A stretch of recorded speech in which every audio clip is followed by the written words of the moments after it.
This channel does not promote any violent, harmful, or illegal activities. All content provided by this channel is meant for an educational purpose only.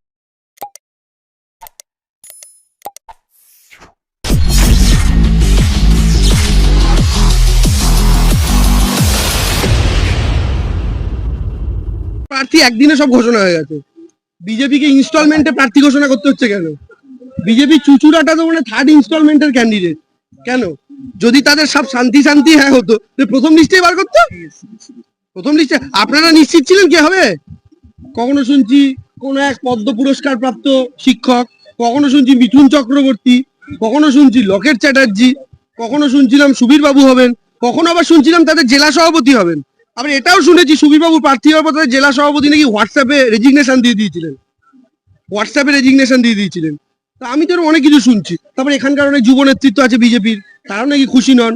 আগে নিজেদের দিকে তাকান দাদা, কাঁচের ঘরে বসে অন্যদিকে ঢিল ছুড়বেন না, আগে নিজের ঘর সামলান।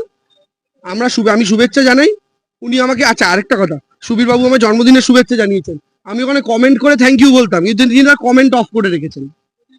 আমি বুঝি না, একজন রাজনৈতিক নেতার তো কমেন্ট বক্স খোলা থাকবে, আমার তো খোলা থাকে।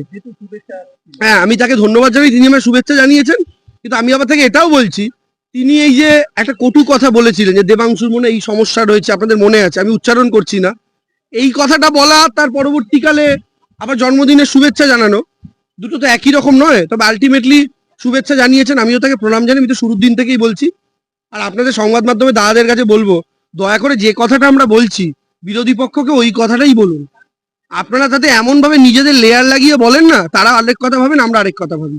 তো এটাই আমি বলছি, তাকে শুভেচ্ছা ধন্যবাদ, তিনি আমার শুভেচ্ছা জানিয়েছেন, তার প্রণাম। তিনি একজন সিনিয়র নেতা। সুবীর বাবুকে প্রণাম করে, ফরওয়ার্ড ব্লকের ক্যান্ডিডেটকে অলরেডি প্রণাম করেছি, কংগ্রেসের প্রার্থীকেও প্রণাম করছি, তিনজন সিনিয়র আমার বিরোধীর প্রার্থীকে প্রণাম করে তিনজনের আশীর্বাদ একসাথে নিয়ে 30,000-এর ওপর ভোটে জিতবো। ঠিক আছে? দেখুন, আমার মনে হয় যে বিষয়টা সোশ্যাল মিডিয়া বা মিডিয়াতে এসছে যে আমাদের জেলা সভাপতি নাকি পদত্যাগ করেছে, তার কোনো সর্বর্তা বা প্রমাণ সামনে রেখে এ কথাটা বলেন।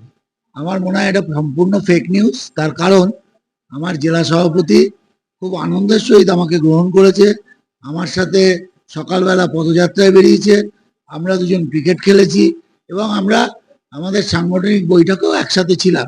এবং জেলা সভাপতি সম্পূর্ণভাবে মিডিয়াতে বলেছেন যে তিনি প্রার্থী যেই হোক তিনি পদ্মফুলকে জেতানোর জন্য, এবং তিনি আমারও জেলা সভাপতি, এবং আমরা দীর্ঘ প্রায় খুব কম করে হলেও 18-20 বছর একসাথে রাজনৈতিক ক্ষেত্রে রয়েছি। যাই হোক, এটা নিয়ে আমার মনে হয় ভাবার কোনো প্রয়োজন নেই, আমরা একসাথেই আছি এবং গৌতম দার নেতৃত্বেই আমি বিধানসভা নির্বাচন লড়ছি।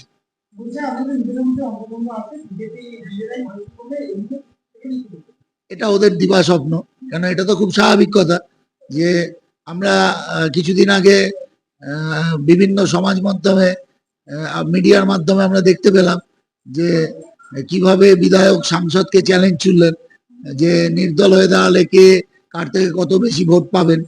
তারা তো এসব ভাবতেই পারে, তারা নিজেদের ঘরে আগুন জ্বলছে বলে সে পাশের ঘরটা দেখিয়ে বলছে ওখানেও তো জ্বলছিল। দেখবেন যে স্কুলে যে ছেলেটা ফেল করে সে কোনোদিন ফার্স্ট হয়েছে যে সেই ছেলেটার নাম্বার বলে না, সে সবসময় বলে অমুক ফেল করেছে, অমুক ফেল করেছে, অমুক ফেল করেছে। কখনো সে বলে না অমুকে ফার্স্ট হয়েছে, অমুকে সেকেন্ড হয়েছে। এদের অবস্থা এইরকমই আছে।